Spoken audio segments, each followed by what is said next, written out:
Hi, I'm Matthew William.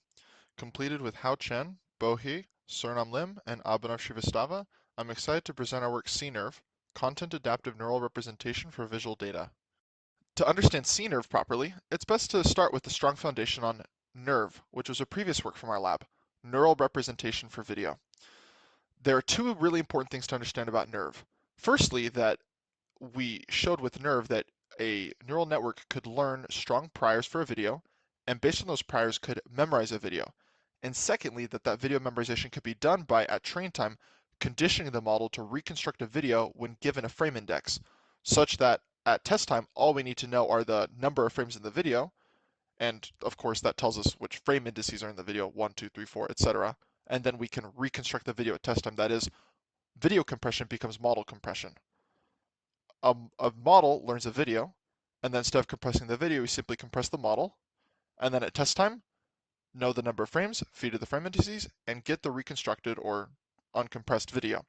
Now, it's not as simple as using 1, 2, 3, 4, 5, etc. for the frame indices. Instead, we need to utilize a positional encoding, shown at the bottom. And now I say this because CNERV uses some of these cues, and they are important. But first, let's cover some of the motivation for CNERV, or the things that motivated us to take this step beyond NERV. Firstly, we have the motivation of wanting internal generalization. Considering 3 consecutive frames, NERV trained only on the first and third frame would not be able to reconstruct the second frame well. So for a network that relies on internal learning, this is not particularly satisfying, and we call the ability to reconstruct that skipped frame internal generalization. And this is important because it's sort of satisfying just from the idea that like the network that has the strong priors should be able to know things about the video that would let it know what happens in those frame gaps. But it also provides potential for downstream applications like image data compression, where if you imagine for a video, if I want to compress the video, I probably want the model to see the whole video anyway, but what if I just want maybe a flower image compressor? Then perhaps we train it on a sufficient representative set of flowers, and then we would expect to be able to present it unknown flowers that it could encode, and then later we could decode those. Also for applications like recursive denoising, where we may want to provide the network with the image of the noisy video frame and get a somewhat denoised image or somewhat denoised frame, and then present that frame to the model again to continue denoising. Our second main motivation was the idea of having a specialized autoencoder. So NERV is a decoder, which relies on a positional embedding. So a network that were to generate an embedding that a NERV decoder could use would be an encoder, and combining the two, you get an autoencoder. Where the specialization comes in is that NERV is actually already a fairly small decoder, and its embedding is especially small. We had the question of, is an autoencoder model, or are typical autoencoder models and embedding size necessary for high fidelity reconstruction? Or in other words, typical autoencoders have relatively large embeddings. Is that actually necessary? And additionally, do we need to have a large encoder, or could we potentially have a very small encoder? Now that we have some grasp of the motivation, it's time to look more closely at the architecture. CNERV is largely the same as NERV. It starts with an image, and then we convert that image to a content adaptive embedding. We reduce the size of that embedding with a 1x1 convolution layer, and then we feed it to a NERV-like decoder, which performs a convolution, followed by a pixel shuffle, followed by some activation. The loss used to train such a model is more or less a vanilla reconstruction loss, although we find that a hybrid of an L1 loss and SSIM tends to perform the best. Now to take a closer look at the content adaptive embedding. So firstly, the image is divided into blocks, as you can see in the bunny frame on the left. Then an embedding is computed for each of those patches in the image, which creates a raw embedding, which actually ends up being pretty long. So we use a 1x1 conv layer to reduce the embedding length. So some of those operations are fixed, the splitting of the image into patches, and then computing the embedding for each block, follow the equations that you see here.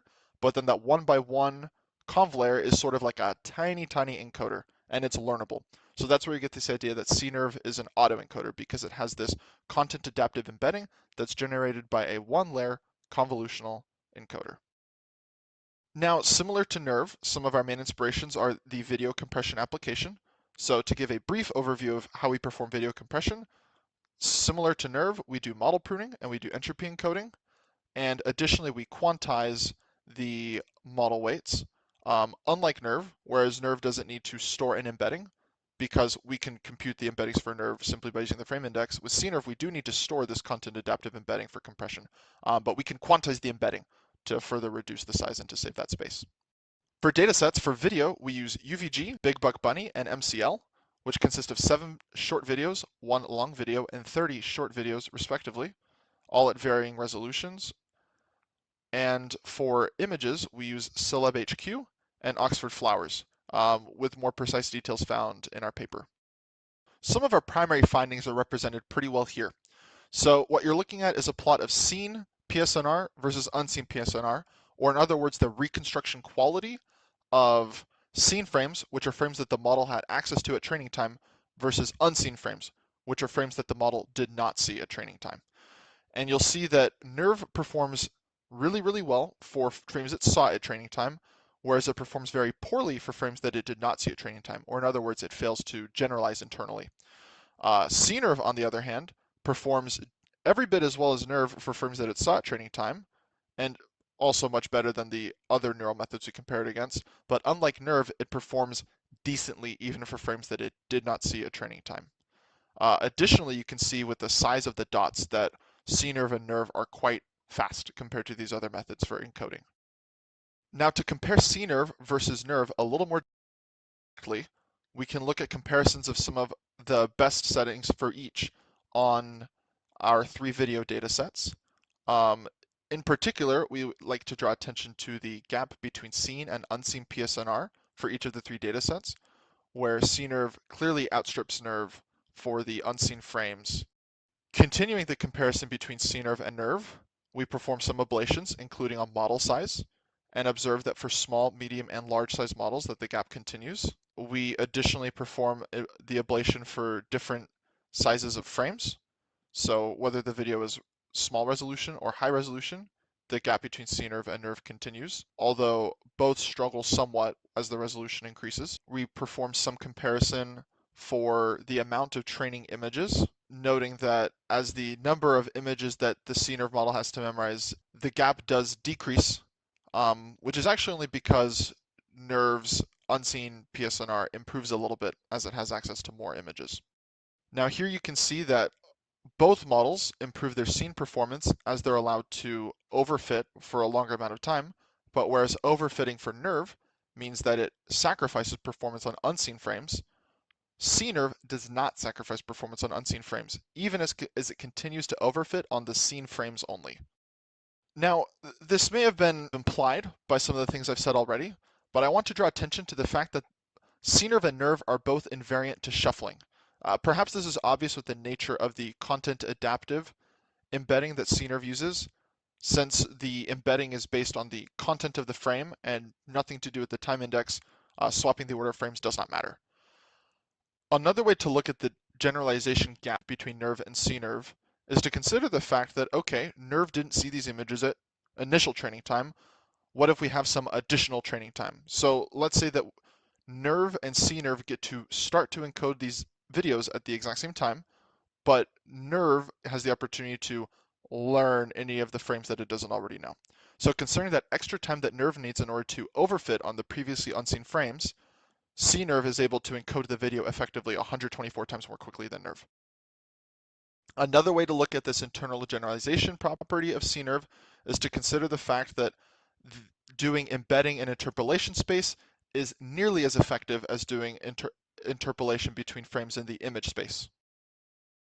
We can look at the comparison to some other neural methods as well, such as Siren, FFN, NERF, and MLF, as well as comparison to convolutional autoencoders, convolutional variational autoencoders, and convolutional autoencoder with. Now here's something important to point out, the embedding length, because naturally the convolutional autoencoder would want to have a very large embedding, whereas in our regime, because especially we're targeting the compression task, our embeddings tend to be quite short.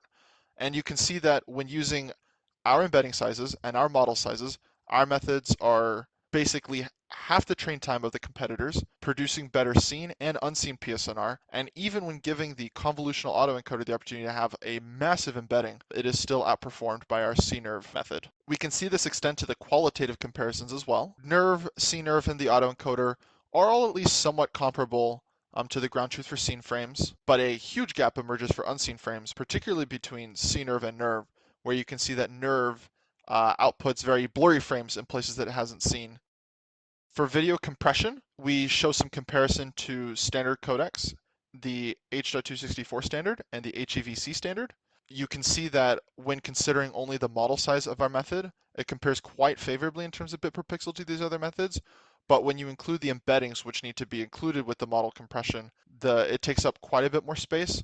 Although the PSNR and the SSIM in both cases are still decent, so there are promising results here, more work still needs to be done to get the model and the embedding sufficiently small to be truly more competitive with these video compression standards.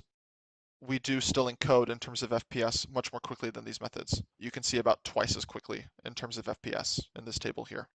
With that, we'd like to wrap it up and open for questions. As a brief summary, we introduced the content adaptive embedding for generalization for NERV-like models to allow NERV-like models to interact at test time with frames that were not seen at training time. We believe that CNERV is better suited for compression tasks than other comparable neural methods, and that CNERV shows promising results for visual data compression. We are now happy to answer your questions.